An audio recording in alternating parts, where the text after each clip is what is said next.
What's up everyone, मेरा नाम है पारुल खन्ना और मैं एक साइबर सिक्योरिटी प्रोफेशनल हूँ। एज अ हॉबिस्ट मैं यूट्यूब के ऊपर वीडियोस भी बनाता हूँ on my channel Parul TV. Students के लिए वीडियोस होती हैं मेनली मेरी, जो कि कनाडा पढ़ाई करने आ रहे हैं ताकि वो एक अच्छी यूनिवर्सिटी में जा पाएँ, अच्छे कॉलेज में जा पाएँ, अपने लाइफ के कुछ अच्छे डिसीजंस ले पाएँ। जो मेरी परवरिश है, मेरी पैदाइश है, वो जलंधर की है। जलंधर पंजाब में एक छोटा सा शहर है, बहुत ही प्यारा, बड़ा ही खूबसूरत सा शहर है। मुझे तो बहुत ही अच्छा लगता है क्योंकि मेरे सारे बचपन की यादें वहाँ पर है, मेरा घर वहाँ पर है, मेरी माँ वहाँ पर है, सारी फैमिली, मेरा भाई सब वहीं पर है। तो ऑब्वियसली एक अजीब सा कनेक्शन होता है आपके घर से, जितना मर्जी आप दूर चले जाओ, कनाडा चले जाओ, यूएस चले जाओ।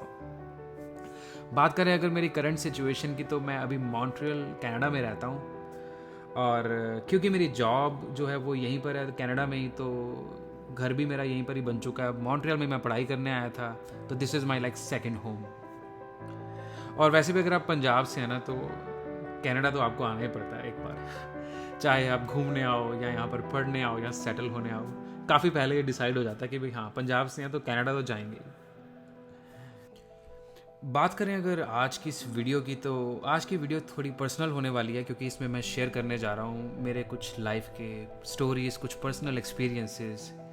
मैंने जो भी लाइफ में सीखा है, जो समझा है ज़िंदगी में, जो गलतियों से सीखा है, सही गलत, अच्छा बुरा, मेरी पढ़ाई एजुकेशनल बैकग्राउंड क्या है, मेरी फैमिली बैकग्राउंड क्या है, मैं कनाडा कैसे पढ़ाई करने आया, मैं 12th में जब फेल हो गया था तो मैंने कैसे मैनेज किया, सिक्योरिटी कंपनी कैसे मेरी बन गई। बहुत सारी मेरी लाइफ की कुछ स्टोरीज़ हैं जो मैं शेयर करना चाहता था अपने सब्सक्राइबर्स के साथ। और ये ऐसा क्वेश्चन है जो मुझे आता रहता है कॉन्स्टेंटली, तो मैंने सोचा था कि जब मेरे 100,000 सब्सक्राइबर्स हो जाएंगे तो वो मैं शेयर करूँगा अपने सब्सक्राइबर्स के साथ। आज की वीडियो थोड़ी सी लंबी होने वाली है, तो ये चीज़ मन में रखना कि ये ना हो कि आप बीच में छोड़ दो, स्टोरी पूरी सुनना, मज़ा तभी आएगा। तो चलो जी फिर शुरू करते हैं।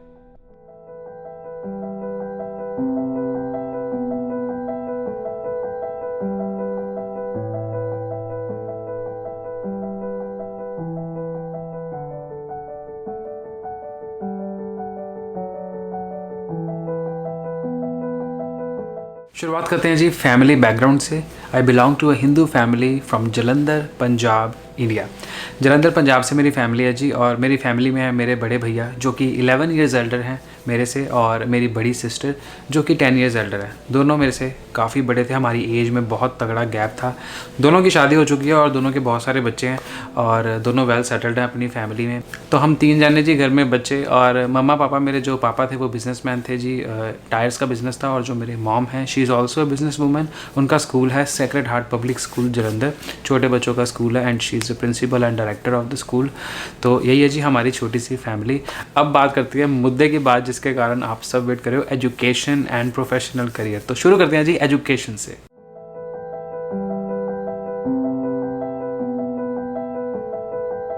बात करें जी अगर एजुकेशन की, तो मैं पढ़ाई में बड़ा ही एवरेज सा स्टूडेंट था।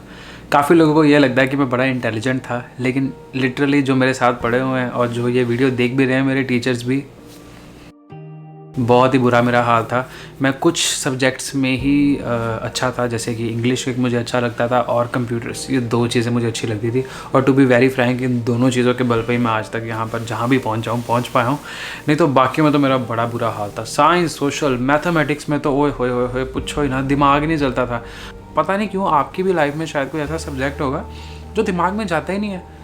और पास भी मैं ऐसे होता था कि जब भी मैं पास होता था मेरे मार्क्स आते थे 33, 7th 8th 9th 33। मुझे तो कई बार ऐसा लगता है कि स्कूल वाले खैरात में 33 दे देते थे कि भाई इसको फेल नहीं करना, जानते हो बाकी सब्जेक्ट हैं जो फेल बंदा थोड़ा ठीक है गा, बट स्टिल पता नहीं मेरा दिमाग नहीं चलता था। तो मुझे ये बड़ी ज़िंदगी में टेंशन रहती थी कि भाई मुझे ना बस मैथ से छुटकारा पाना है, या साइंस में अगर अटकना शुरू हो गया ना, जैसे 8th 9th आती है तो उसकी भी पढ़ाई बड़ी डिफिकल्ट हो जाती है, तो उसमें मैं अटकना शुरू हो गया था। मैंने कहा था भाई ये काम ना गलत हो रहा है, कुछ बुरा होने वाला है मेरे साथ। अब हम आ जाते हैं कि भाई चलो भाई हमने रो पिट के अपना 10th तक पहुँच गए, ठीक है ना। घर वालों ने कभी स्ट्रेस नहीं किया, कभी प्रेशर नहीं किया कि भाई तेरे नंबर कम आ रहे हैं, क्यों आ रहे हैं, कभी नहीं कहा। उन्होंने कहा बस पास होते रहो बेटा, चिल करो, कोई चक्कर नहीं है। और एक चीज़ ये भी मैं हैरान था कि जो मेरे फ्रेंड्स हैं जिनके 80, 85, 90% मार्क्स आते हैं, उनके घर वाले उनको खा जाएँ कि तुम्हारे नंबर कहाँ गए, भाई तुम्हारे नंबर क्यों नहीं आ रहे। मेरे घर वाले चिल, कहते हैं 50 ब्यूटीफुल, कहते हैं मज़ा आ गया, कोई चक्कर ही नहीं है। अगली बार कहते हैं 60 ट्राई कर ली, जो नहीं भी बनेंगे कोई गल नहीं, फेल ना हो बस पास होता रहे, अगली क्लास से जाता रहे। मुझे लगता है कि पेरेंट्स का जो सपोर्ट है वो बहुत इंपॉर्टेंट है आपकी लाइफ में, और I am blessed, I am glad कि मुझे ऐसी फैमिली, ऐसे पेरेंट्स मिले जो कि मुझे कहते थे चिल कर बेटा, कोई चक्कर नहीं है, फेल ना हो जी बस, ठीक है ना, नहीं तो तू हर्ट हो जाएगा। आई मीन हम स्टिल अभी भी नहीं हर्ट हो रहे। बट एनीवेज, फिर जब 10th आने लग गई ना तो कहते थे 10th काटा, उस तो बाद मैथ्स तो छुटकारा ही है। तो 10th तक जाते जाते मुझे ये पता चल गया कि मुझे सिर्फ कंप्यूटर ही अच्छा लगता है, और that's not enough to pursue your career और लाइफ। तो 10th में जब जाते हैं ना तो उसके बाद प्री बोर्ड्स होते हैं, तो फिर एक रेस सी लग जाती है, बच्चों में दौड़ लग जाती है कि भाई अब ना फील्ड सेलेक्ट करना है। सारे बोलना शुरू कर देते हैं 10th is foundation of your life, 10th के अंदर आपका जो डिसाइड करोगे वही फ्यूचर बनेगा, आर्ट्स में जाओगे, कॉमर्स में जाओगे। अब हम एक ऐसी सोसाइटी से आते हैं जहाँ पर जजमेंट बहुत बड़ी चीज़ है, ठीक है जी। चाहे मेरे घर वाले जज नहीं करते थे, लेकिन मैं बाकियों को देखता था कि भाई क्या चल रहा है, कौन क्या क्या कर रहा है। कोई बच्चा मैथमेटिक्स में अच्छा तो वो फाइनेंस में जा रहा है, आर्ट्स में मैं तो सिर्फ कंप्यूटर से अच्छा हुआ। गूगल पे जाकर देखो तो पता चलता था कि भाई कंप्यूटर वाले बच्चे तो सिर्फ इंजीनियरिंग करते हैं। तो अब इंजीनियरिंग में तो भाई फिर से मैथ्स आ जाना था +1 +2 में। तो घर वालों के साथ बैठ कर डिस्कशन की गई कि भाई की करना है भाई। स्कूल वाले कहते हैं कि भाई इसके नंबर बहुत कम है, 10th में मरवा लोगे आप, मत करो ऐसे के पंगे। नॉन मेडिकल का तो सोचो भी मत, इसकी शक्ल भी नहीं है नॉन मेडिकल वाली। और लिटरली मुझे खुद पता था कि शक्ल नहीं है, बट मैंने कहा यार अब कंप्यूटर ही तो आता है, अगर वो भी ना करेंगे तो आर्ट्स में मैं क्या करूँगा। मतलब मैं समझ नहीं आ रही थी ना, पेंटिंग शेंटिंग ये वो मुझे आती नहीं है, ठीक है ना। अब नॉन मेडिकल के अंदर जी फिज़िक्स, केमिस्ट्री, मैथ्स करना हाथ लग गए जी, बहुत मुश्किल। आई मीन मुझे पता है बहुत सारे बच्चे बड़े इंटेलिजेंट होते हैं, उनके बड़े नंबर आते हैं, बट मेरा नहीं चल रहा था दिमाग। ट्यूशनें रखवा ली, ट्यूशनें पढ़ी जाओ, और बच्चे +1 के अंदर ही क्रैश कोर्स की तैयारी करनी शुरू कर देते हैं। क्रैश कोर्स जो होता है, ये जो इंजीनियरिंग एंट्रेंस होता है, अभी मेरे से +1 की पढ़ाई नहीं हो पा रही मुश्किल से, और मैं इंजीनियरिंग के स्यापे करूँ बैठ के और क्रैश कोर्स के बारे में सोचूं। बच्चे IIT की तैयारी शुरू कर देते हैं, AIEEE की तैयारी शुरू कर देते हैं। तो मेरा तो दिमाग ख़राब होना शुरू हो गया। मैं तो फेल है जी। ये सारा करके जी आप +1 कर लिए, +2 में आ गए। +2 की बात करें जी तो +2 के अंदर जो पढ़ाई होती है वो और भी डिफ़िकल्ट हो जाती है। अब +2 में बोलते हैं कि जो बच्चों के +1 के बेसिक्स थे वो क्लियर होंगे तो वो +2 के अंदर अप्लाई होंगे। अपना तो +1 ही रो के निकला था। +2 के अंदर जाके क्या करते, पढ़ने लग गए जी, वही नंबर उतने के आते थे। ट्यूशनें रख ली सारे टॉप के इंस्टीट्यूट्स में, ठीक है ना, जो उतना टॉप वाले जहाँ फीस सबसे ज़्यादा होती है, एकदम क्रीम आती है, जहाँ पे बच्चे सारे आते हैं जो कहते हैं हम IIT करेंगे, उसके नीचे तो हम बात ही नहीं करेंगे, गरीब लोग पीछे हो जाओ सारे। तो वो उन बच्चों के साथ बैठ के मैं पढ़ने लग गया। वो भी वैसे एक मिस्टेक थी, क्योंकि ध्यान नहीं लगता यार, वो तो सीधा हाई लेवल की बातें करते, इतनी बड़ी बड़ी नोटबुक्स होती थी, सारी भर देते थे पागलों की तरह। मैं तो ड्राइंग ही करता रहता था, मुझे समझ नहीं आता था कि भाई केमिस्ट्री का ये इक्वेशन कैसे सॉल्व करना है। तो वही अपना जो, ठीक है ना, दिमाग लगा के रट्टेबाजी मार के जो कोर्स हो सकते थे वो कर लिए। बट अगेन कंप्यूटर की तो बहुत छोटी सी जगह होती है नॉन मेडिकल के अंदर। तो मुझे तो ये भी टेंशन हो रही थी कि भाई होगा क्या आगे जाके। +2 के जब फाइनल एग्ज़ाम्स आए जी, एग्ज़ाम्स हो गए, रिज़ल्ट आता जी। अब जब रिज़ल्ट आता ना तो मेरा काम हो गया जिसमें ख़राब। मैं सब्जेक्ट्स में बाकियों में तो पास हो गया, मैं केमिस्ट्री में हो गया फेल।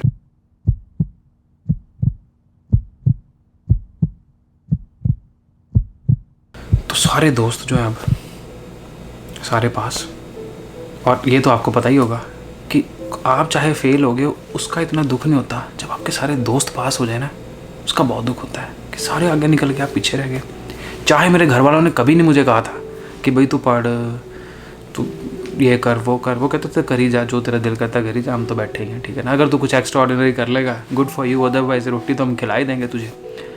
बट फिर भी ना एक प्रेशर सा दिमाग में आ गया। जब फेल है ना, वो पहली बार फेल हुआ, ऐसे मतलब मैं होता रहता था, छोटे मोटे फेल होते रहते। जब आप बोर्ड के एग्जाम में फेल हो जाओ ना तो शर्म ही आ जाती है कि भाई कहना क्या है सभी को, रिश्तेदारों को क्या कहना है, दोस्तों को कहना। और वही सारे, उसके बाद सारे रिश्तेदार फ़ोन करके हेलो हाँ जी पास हो गया कि नहीं होया, कितने मार्क्स आए। अब क्या झूठ बोलने की भी नहीं जी, पास नहीं, फेल हो गया जी, या ये पास हो गया। मतलब दिमाग ख़राब हो गया, मैं तो ना पत्थर सा बन गया। तो मेरे घर वाले टेंशन में आ गए, कहते कि भाई ये पागल ना हो जाएगी। तो उन्होंने कहा चिल ब्रो चिल, कुछ नहीं होता, 1 महीने बाद कंपार्टमेंट का पेपर होगा, दे दी, क्लियर कर ली। तो मैंने कहा कर तो लूँगा, बट अभी तो मैं फेल हूँ ना फॉर नाउ, और कंपार्टमेंट दोबारा कैसे पास होऊंगा। तो एनीवेज बड़ी टेंशन से होगी। उसके बाद क्या होता है जी, एक और चीज़ होती है, जब जिन बच्चों का +2 एग्ज़ाम हो जाता है ना, we come from a society जहाँ पर पेरेंट्स जो है ना वो फ्रेंडशिप्स के ऊपर बहुत इन्फ्लुएंस करते हैं। तो कुछ फ्रेंड्स तो मेरे से बात करते थे जो थे, ठीक है ना, जो मेरी कैटेगरी के थे, लेकिन जो कुछ मेरे बहुत अच्छे फ्रेंड्स थे उन्होंने मुझे बुलाना छोड़ दिया। ਉਹ ਦੋਸਤ ਕਹਿੰਦੇ ਯਾਰ ਕੋਈ ਗੱਲ ਨਹੀਂ ਇਹਨੂੰ ਛੱਡੋ ਤੁਸੀਂ ਆਪਣਾ ਅੱਗੇ, ਉਹਨਾਂ ਦੇ ਪੇਰੈਂਟਸ ਕਹਿੰਦੇ ਤੁਸੀਂ ਇਹਨੂੰ ਛੱਡੋ ਆਪਣਾ ਪੜ੍ਹੋ ਤੁਸੀਂ, ਇਹ ਤਾਂ ਫੇਲ ਹੋ ਗਿਆ ਤਾਂ ਪਤਾ नहीं ਕੀ ਕਰੇਗਾ, ਤੁਸੀਂ बीटेक इंजीनियरिंग करनी है, you have to go for your future and all stuff like that, आगे बढ़ो, इंटेलिजेंट फ्रेंड्स बनाओ, ठीक है। मतलब लड़कों के लिए तो हमारी सोसाइटी में जी भी कोई जगह ही नहीं है। ये तो मुझे उसी दिन पता चल गया था कि जब मुझे पता चलना शुरू हो गया था कि रिस्पॉन्स नहीं आ रहे और सारे बस अपनी आगे की बातें कर रहे हैं, पीछे वाला तो पीछे रह गया जी, गरीब बंदा वो कुछ कर ही नहीं सकता। तो मैं बड़ा ही सैड था। इतने में जी फिर आता है जी एग्ज़ाम, एक बार ही कहते कोई ना महीना डट के तैयारी कर, मेरे घर वालों ने फिर ट्यूशन रखवा दी, कहते पढ़ कोई ना, मैं पढ़ने लग गया। इस बार बोला उन्होंने पढ़, क्योंकि कहते थे पास हो जा यार, अच्छी बात नहीं है पास हो जा, चलो कोई हाल नहीं, मैं क्या मैं हो जाऊँगा।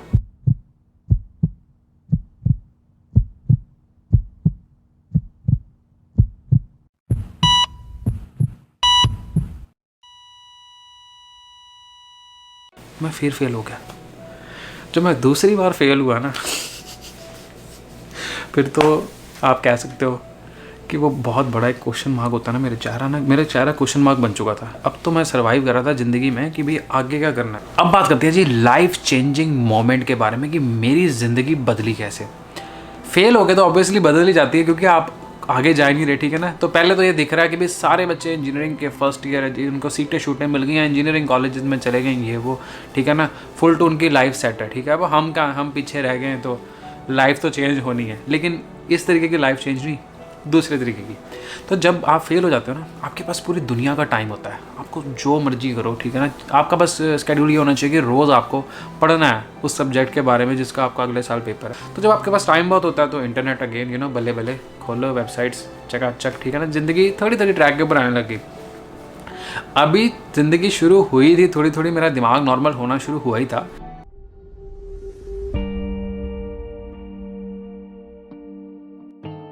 एक वेबसाइट थी सोशल नेटवर्किंग करके, ऑर्कुट। तो जैसे फेसबुक है ना, वैसे एक ऑर्कुट होती थी, बंद हो गया क्योंकि फेसबुक ने ओवरटेक कर लिया।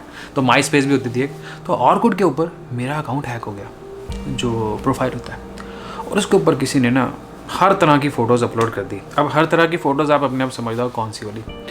एक तो आगे इतनी बेइज्जती हो गया कि मैं फ़ेल हो गया हूँ, ठीक है ना। ऊपर से जो मेरे लिस्ट में फ्रेंड्स थे, जो 4-5 बचे भी थे, उनके घर वालों को उनके फ़ोटो सेंड हो रही है जी, मेरी वॉल के ऊपर हर चीज़ अपडेट हो रही है।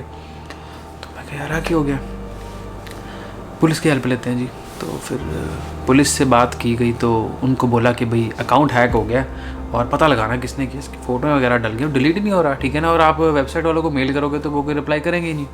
पुलिस वाले कहते शांता जी कुछ पता नहीं, हाँ देखो साढ़े को थे 10 केस और पे हुए हैं, हमें नहीं पता ये क्या है। तब ना साइबर क्राइम जो था ना वो इतना मतलब इस्टेब्लिश नहीं हुआ था हमारी सोसाइटी में, पुलिस में, एडमिनिस्ट्रेशन में, कोई लॉ शॉ भी नहीं थे। घर पे आए तो मैंने सोचा कि भाई खुद ही सर्च करना शुरू कर देते हैं। गूगल के ऊपर गया, how to hack somebody's Yahoo account. तब जीमेल इतना चलता था, याहू ज़्यादा चलता था। तो ट्यूटोरियल्स वगैरह देखे तो I started doing reset, how to recover password. तो एक वेबसाइट होती थी हैक फॉरम्स करके, पता नहीं अभी है कि नहीं है। वहाँ पर काफ़ी ट्यूटोरियल्स वगैरह होते थे, और भी बहुत सारी वेबसाइट्स थी जहाँ पर फुल ट्यूटोरियल्स थे। तो मैंने किसी तरीके से ट्रैप करके IP एड्रेस उसका कैप्चर कर लिया मैंने। वो फिर हमने पुलिस को दिया, पुलिस ने फिर आगे जो फ़ोन कंपनी होती है कनेक्ट करके, HFCL कनेक्ट का इंटरनेट तब होता था, एक BSNL होता था कनेक्ट होता था, उनको दिया, और वहाँ से हमारे को पता चल गया कि कौन है बंदा किसका। तब ज़्यादा लोगों के पास इंटरनेट के कनेक्शन भी नहीं थे एनीवेज।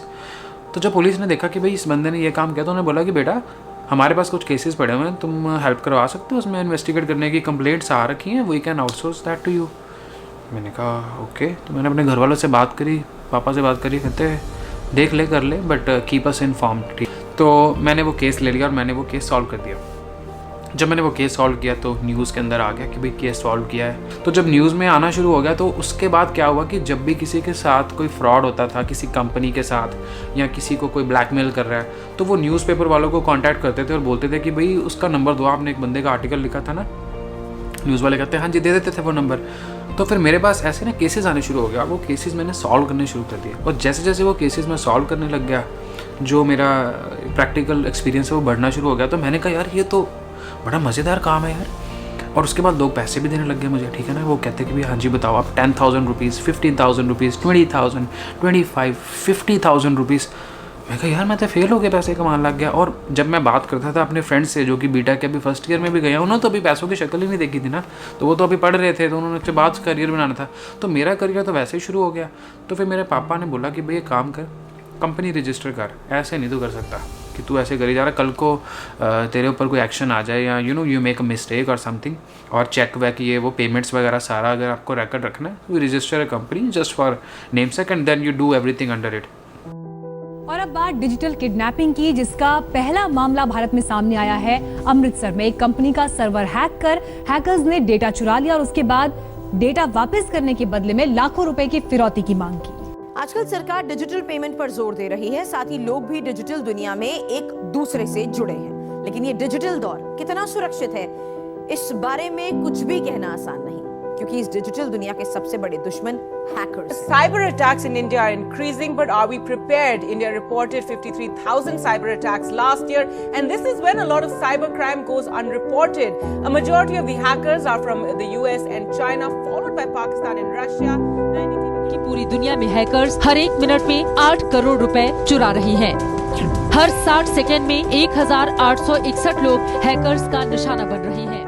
तो उसके बाद फिर मुझे एक बार एक कंपनी ने बुलाया कि भाई आप आकर एक्सपीरियंस शेयर करो for the cases you solve, cyber crime के तुमने जितने भी केसेस सॉल्व किए। मैंने बहुत हाई प्रोफाइल केसेस भी सॉल्व करे हैं, and that includes many celebrities, public figures, even BCCI, और काफ़ी हाई प्रोफाइल केसेस और काफ़ी बढ़िया वाले केसेस मेरे पास आए थे, and I am fortunate to have them, क्योंकि उनके कारण मुझे बहुत मीडिया कवरेज मिली। तो मुझे कंपनी ने इनवाइट किया, बोला कि भाई आके लेक्चर दे के जाओ, just as a guest lecture. तो जब मैंने वो दिया ना, तो मुझे फील हुआ कि हमारी सोसाइटी में साइबर सिक्योरिटी के बारे में जीरो नॉलेज है, किसी को फ़र्क नहीं पड़ता। वो कहते हैं हमसे क्या कोई ले जाएगा जी, हम अगर हैक हो गए तो क्या। तो then I realise that it's very important that people should know the value of data security, the value of cyber security, the value of everything is going online। उस टाइम पे सारा कुछ धीरे धीरे ऑनलाइन आना शुरू हुआ था अभी, तो लोगों को फ़र्क ही नहीं पड़ता। बैंकिंग, नेट बैंकिंग भी नई नई आई थी, और ये जो नेटफ्लिक्स के ऊपर एक सीरीज़ भी आई हुई, वो कॉल करके ये OTP लेते हैं। पहले तो OTP था ही नहीं, सीधा ही काम ख़त्म, बस ID पासवर्ड डन अंदर। ये सारी जो एडिड लेयर्स ऑफ सिक्योरिटीज़ है बाद में, तो मैंने सोचा कि अवेयरनेस होनी चाहिए। तो then I got an invitation from a college, university. तो फिर मैंने वहाँ पर एक लेक्चर दिया स्टूडेंट्स को, इंजीनियरिंग के स्टूडेंट्स को, BTech के स्टूडेंट्स को, अपना जो मेरा लाइफ का साइबर क्राइम इन्वेस्टिगेशन का एक्सपीरियंस था। तो वहाँ से I got really good appreciation. तो मुझे बहुत वहाँ पे उन्होंने थैंक्स किया, ऑनर किया, बड़ा अच्छा लगा। तो जब वो एक कॉलेज में गया, वहाँ से फिर दूसरे, वहाँ से फिर तीसरे, वहाँ से फिर चौथे, and then I started just presenting my cases, my experience, how to secure your account, how to secure your Facebook, how to secure retail data, how you can protect your mobile phone and blah blah, phone hacking, phishing. तो ये जो surge आया ना मेरे life के career में, ये बहुत तगड़ा सर्ज था। बहुत फेम मिलना शुरू हो गया मुझे, लोग मुझे पहचानने लग गए, ऑनलाइन मुझे मैसेजेस आने लग गए, रिस्पेक्ट मिलने लग गई, न्यूज़ में आने लग गया। तो मैंने कहा तो यार ये तो मज़ा ही बड़ा है, मुझे तो यही करना है, मुझे नहीं करनी इंजीनियरिंग। तो फिर मैंने डिसाइड कर लिया कि I am not going for any engineering degree. Even मैं अगर +2 में पास हो गया और अगर नहीं भी हुआ तो की फ़र्क पैंदा है, पैसे कमा रहे हैं, मैं मौजा कर रहे हैं, अपनी मर्जी से मैंने आईफोन लेना शुरू कर दिया। अपने कैश पैसों से मैं सारी चीज़ें खरीद रहा हूँ, बाइक खरीद रहा हूँ, आईफोन खरीद रहा हूँ, नया लेटेस्ट लैपटॉप खरीद रहा हूँ, गैजेट्स खरीद रहा हूँ, वो सारी कूल चीज़ें जो कि मेरे मन में थी। क्योंकि जो बच्चे जो ज़्यादा पढ़ाई में नहीं होते ना, उनका ध्यान हमेशा इन चीज़ों में होता है कि मुझे ये भी मिल जाए, वो भी मिल जाए, और वो मैं सारा लेने लग गया। और मेरे घर वालों ने कभी ये नहीं कहा कि भी पैसे सेव कर या हमें दे, वो कहते हैं हमारे पास बहुत है, तू ऐश कर। लाइफ मेरी बहुत अच्छी चलनी शुरू हो गई। और फिर +2 में वो जो एग्ज़ाम होता है कंपार्टमेंट का, वो मैंने दिया, मैं पास हो गया, वेरी गुड। अब पास भी हो गया हूँ, अब मैं बोल रहा हूँ घर वालों को यार कि मैं नहीं पढ़ना और मुझे यही करना है। वो घर वाले वैसे कभी नहीं बोला, लेकिन कहते हैं एक काम कर, तू ना बेसिक डिग्री ज़रूर कर ले, एकेडमिक होना ज़रूरी होता है, ठीक है ना, साथ साथ में अपना ये करी जा। तो फिर जलंधर में APJ कॉलेज में मैंने एडमिशन लिया, and I was already known to the teachers and the faculty, considering जो भी मेरा काम था। तो उसका मुझे काफ़ी फ़ायदा मिला कि मैं क्लासेस ज़्यादा नहीं अटेंड करता था, और I was able to focus on my work also, and I was able to get my degree also. पढ़ाई भी मेरी साथ साथ चल रही थी। तो इस जर्नी के बीच में जी बहुत अप्स एंड डाउन्स भी आए मेरी साइबर सिक्योरिटी की। एक ऐसा दिन भी था जब मैं गया वर्कशॉप लगाने के लिए चंडीगढ़ में मेरी टीम के साथ, और मार्च का महीना था। तो जैसे ही मैं गया, उस घर से फ़ोन आया कि पापा की तबीयत बहुत ख़राब है, तू आ जा। तो मुझे पता चल गया, मैंने कहा यार कुछ तो गड़बड़ है, क्योंकि मेरे घर वाले कभी इतना फ्रीक आउट होकर कॉल नहीं करते, और सुबह 4 बजे तो डेफिनेटली नहीं कॉल करते, 5 बजे। तो मैं निकला वहाँ से, बस में फटाफट पहुँचा, तो माई डैड वॉज नो मोर।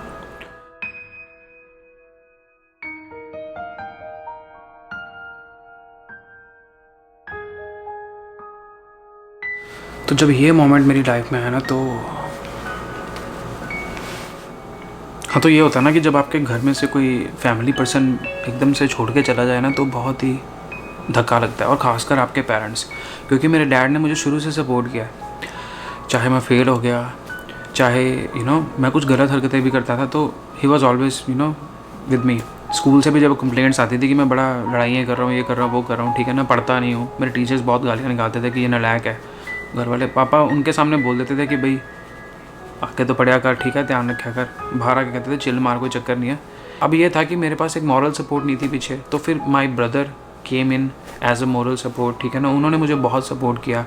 जब भी मुझे पैसों की ज़रूरत होती थी, मेरे ब्रदर ने मुझे सपोर्ट किया। मुझे बुक्स लेनी थी, और जब भी ये साइबर सिक्योरिटी की सारी कहानी जब शुरू हुई है ना, उससे पहले का एक पार्ट जो कि मैंने बिल्कुल मिस कर दिया आपको एक्सप्लेन करने के चक्कर में, कि मेरे भाई की जितनी सैलरी थी उसने सारी मुझे पकड़ा दी। जब मैंने उससे बोला कि मुझे कुछ बुक्स चाहिए पढ़ने के लिए, और वो इंटरनेशनल बुक्स हैं और वो डॉलर्स में है और मेरे पास पैसे नहीं है, तो मेरे भाई की जितनी सैलरी थी उसने मेरे हाथ में पकड़ा दी कि अंदर ला ला। तो वही ना, फैमिली से जो सपोर्ट आ जाती है ना, वो आपको कोई नहीं दे सकता।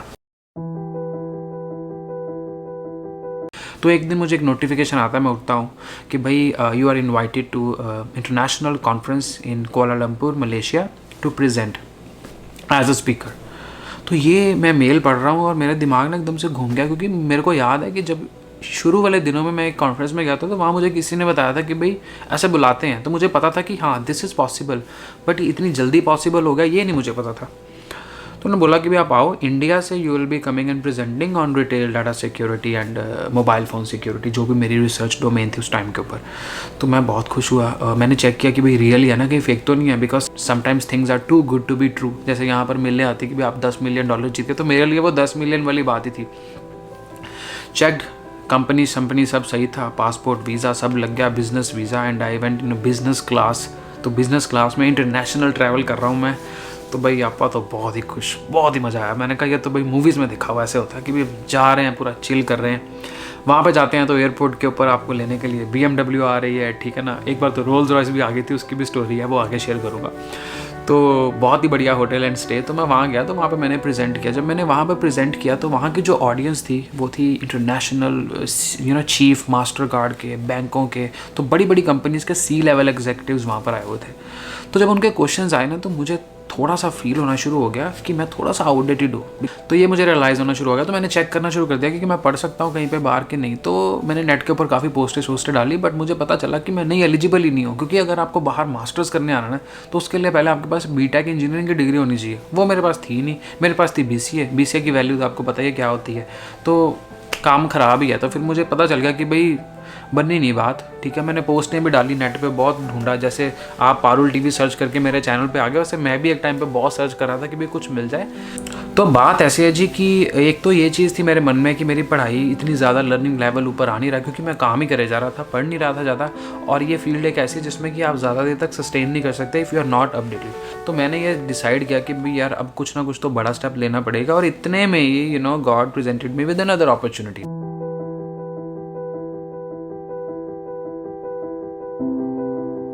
अब बात करते हैं कि कनाडा में कैसे आया बिना इंजीनियरिंग डिग्री के। मास्टर्स प्रोग्राम में मेरी एडमिशन कैसे हो गई, ये पॉसिबल भी कैसे हुआ, स्कॉलरशिप्स कैसे मिली।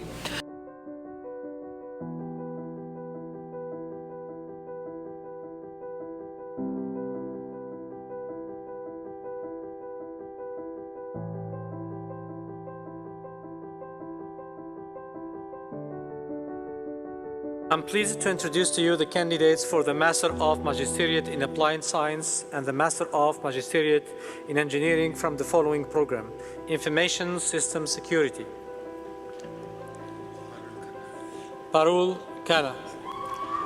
Your time is limited, so don't waste it living someone else's life. Don't be trapped by dogma, which is living with the results of other people's thinking. Don't let the noise of others' opinions drown out your own inner voice. And most important, have the courage to follow your heart and intuition. They somehow already know what you truly want to become. Everything else is secondary.